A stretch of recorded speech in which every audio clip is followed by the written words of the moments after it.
Went to Tullabuddy, where I was to meet my buddy. We were going fishing up the Ochil Hills.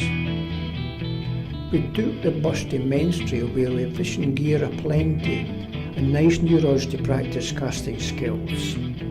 We were prepared for anything, even a pack-a-mack in case it rained. The year was 1960 and we'd nothing else to do.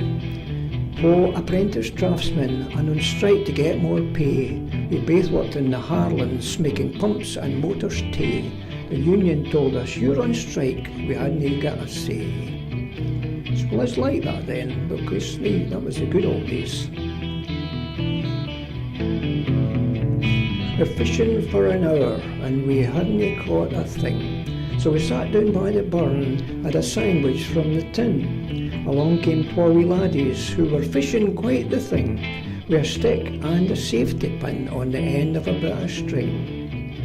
They said, "Have you got anything, mister? We've got 3. Another hour had been and gone and catching fish we not, so we packed up all our fishing gear and started to go home. But sky went dark and it came on rain, and that was just our luck.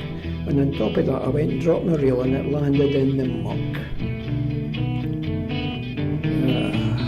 I think I've had enough of this. Let's carry on fishing up the Ochil Hills. Waste of time. What about you, Terry? We should go home. Aye. We'll just be scabs and go back to work. What about that? I think you're right.